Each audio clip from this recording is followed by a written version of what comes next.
నమస్కారం. Welcome to our YouTube channel అనగనగా ఓ కథ.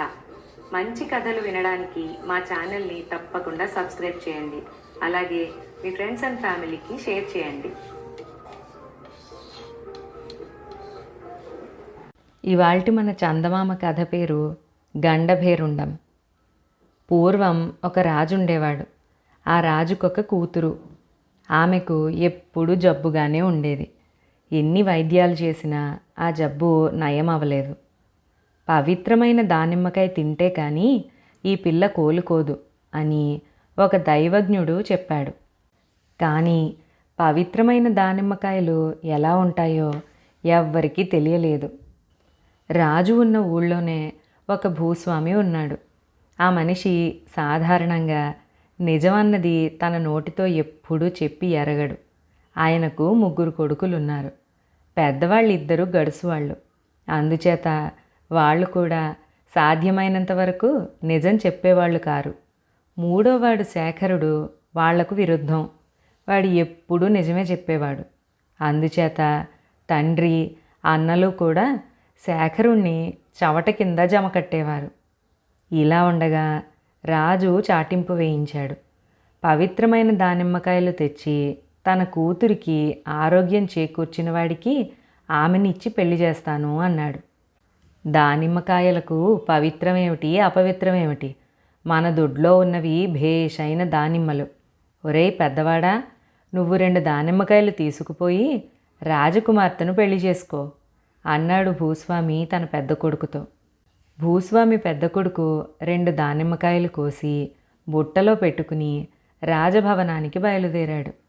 దారిలో ఒక ఇనప చొక్కా మనిషి కనిపించి, ఏమిటి ఆ బుట్టలో అని అడిగాడు. కప్పలు అన్నాడు వాడు. సరే, అదే కావాలి అన్నాడు ఇనప చొక్కా మనిషి. భూస్వామి పెద్ద కొడుకు రాజభవనానికి వెళ్ళి రాజకుమార్తె కోసం దానిమ్మలు తెచ్చానని బుట్ట మూత తీసేసరికి 2 గోదురు కప్పలు బయటికి దూకాయి. రాజభటులు వాణ్ణి తన్ని పంపించేశారు. 2వ రోజు భూస్వామి 2వ కొడుకు దానిమ్మకాయలతో బయలుదేరాడు. మళ్ళీ ఇనప చొక్కావాడు కనపడి, ఏమున్నాయా బుట్టలో అన్నాడు.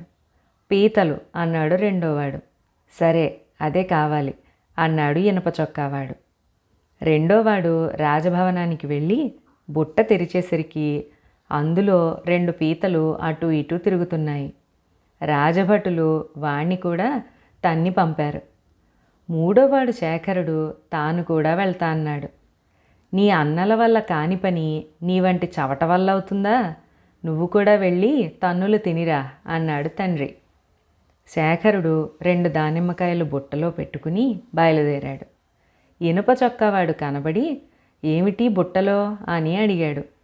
రాజకుమార్తె చికిత్సకు దానిమ్మకాయలు తీసుకెళ్తున్నాను అన్నాడు శేఖరుడు. సరే, అదే కావాలి అన్నాడు ఇనుప చొక్కావాడు. శేఖరుడు రాజభవనం చేరి బుట్ట తెరిస్తే అందులో ధగధగలాడుతూ 2 దానిమ్మకాయలున్నాయి. రాజభటులు వాటిని రాజకుమార్తెకు పంపారు. కొద్దిసేపట్లోనే రాజకుమార్తె మంచి ఆరోగ్యంతో చెంగు చెంగును ఎగురుకుంటూ తండ్రి వద్దకు వచ్చింది. నాకు రాజకుమార్తెనిచ్చి పెళ్లి చేయండి అన్నాడు శేఖరుడు రాజుతో. అప్పుడేనా?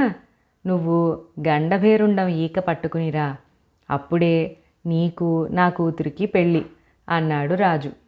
ఓ, అలాగే తెస్తాను అంటూ శేఖరుడు కదిలాడు. వీడి పీడ వదిలింది అని సంతోషించాడు రాజు. శేఖరుడు గండభేరుండలంకకేసి బయలుదేరి ఆ రాత్రికి ఒక ఊరు చేరి ఆ ఊరి రాజుగారింట ఆ రాత్రికి అతిథిగా ఉన్నాడు. నువ్వు గండభేరుండాన్ని చూడబోతున్నావా? దానికి తెలియనిదంటూ ఉండదుట. మా ఖజానా తాళపు చెవి కనిపించటం లేదు. అది ఎక్కడ ఉన్నదో కాస్త కనుక్కుందు అన్నాడు ఆ రాజు. శేఖరుడు సరే అన్నాడు. మర్నాడు రాత్రికి అతను మరొక రాజుగారింటికి చేరాడు. నువ్వు గండభేరుండాన్ని కలుసుకున్నప్పుడు మా అమ్మాయి జబ్బుకు మందేమిటో కొంచెం తెలుసుకుందు అన్నాడు ఆ రాజుగారు. దానికి కూడా సరేనన్నాడు శేఖరుడు. 3వ నాడు మధ్యాహ్నానికల్లా అతను ఒక సముద్ర తీరాన్ని చేరుకున్నాడు. గండభేరుండ లంక సముద్రంలో 4 మైళ్ళ దూరాన ఉన్నది. ఒక రాక్షసుడు మనుషులను ఎత్తుకుని ఆ సముద్రం దాటిస్తూ ఉంటాడు. ఆ రాక్షసుడు శేఖరుణ్ణి గండభేరుండ లంకకు తీసుకుపోతూ, శేఖరుడు వెళుతున్న పని తెలుసుకుని, మనుష్యులను సముద్రం దాటించలేక చచ్చిపోతున్నాను, నాకు ఈ పని ఎప్పుడు తప్పుతుందో గండభేరుండాన్ని అడిగి తెలుసుకుందు అన్నాడు. శేఖరుడు సరేనన్నాడు. లంక మీద దిగుతూనే అతను దూరాన కనిపించే కోటకు బయలుదేరాడు. అది గండభేరుండం ఉండే కోట. ఆ కోటలో ఆ సమయానికి గండభేరుండం లేదు, కానీ శేఖరుడికి ఒక ఆడమనిషి కనిపించింది. ఎవరబ్బాయి నువ్వు, ఇక్కడికి ఎందుకు వచ్చావు? గండభేరుండం నిన్ను నిష్కారణంగా తినేస్తుందే, వెంటనే వెళ్ళిపో అన్నదా ఆడమనిషి. నేను ఇంత దూరం వచ్చింది వెళ్ళిపోవటానికా తల్లి? నాకు గండభేరుండం ఈక కావాలి. అదీ కాక నేను 3 అనుమానాలకు సమాధానాలు తెలుసుకుని కానీ వెళ్ళడానికి లేదు అంటూ శేఖరుడు తన కథ అంతా చెప్పి 2 రాజులు, రాక్షసుడు అడిగిన ప్రశ్నలు కూడా చెప్పాడు. ఆమె శేఖరుణ్ణి భద్రంగా ఒకచోట దాచింది. కొద్దిసేపటికి గండభేరుండం వచ్చి చేరింది. చేరుతూనే, నరవాసన, ఎవరైనా వచ్చారా ఏమిటి అన్నది. అవును, ఎవరో కుర్రాడొచ్చాడు, తమాషా అయిన వార్తలు చెప్పాడు. నువ్వు వస్తే నిష్కారణంగా చంపేస్తావని పంపేశాను అన్నది స్త్రీ. ఏం చెప్పాడు ఆ కుర్రాడు అని అడిగింది గండభేరుండం. ఒక రాజు ఖజానా తాళం చెవి పోయిందిట, డబ్బులుండి కూడా నానా ఆగచాట్లు పడుతున్నాడు అన్నది ఆ స్త్రీ. మూఢుడు, వాడు పారేసుకున్న తాళం చెవి సామాను కొట్టు గడప పక్కనే ఉన్నది. ఇంకేం చెప్పాడు అన్నది గండభేరుండం. మరో రాజు కూతురికి ఏదో జబ్బట, ఏం మందిచ్చినా నయం కాదట అన్నది ఆ స్త్రీ. ఆ పిల్ల వెంట్రుకల తుట్టెలో పాము గుడ్లు పెట్టింది. వెంట్రుకల తుట్టె మెట్ల కింద ఉన్నది. ఆ గుడ్లు తీసేస్తే ఆ పిల్ల రోగం కుదురుతుంది అన్నది గండభేరుండం. సముద్రంలో మనుషులను దాటిస్తాడే ఆ రాక్షసుడు, తనకా పని ఎలా తప్పుతుందో గదా అని ఏడుస్తున్నాడట అన్నది స్త్రీ. వాడి మొహం, ఒక మనిషిని నడి సముద్రంలో వదిలేస్తే సరి అన్నది గండభేరుండం. తరువాత అది నిద్రపోయింది. ఆ స్త్రీ శేఖరుణ్ణి బయటకు తీసి గండభేరుండం ఈక ఒకటి పీకి ఇచ్చి, ఇక నువ్వు వెళ్ళిపో అన్నది.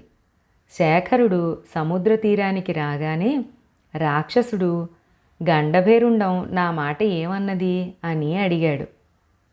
ముందు నన్ను సముద్రం దాటించు, తరువాత చెబుతాను అన్నాడు శేఖరుడు.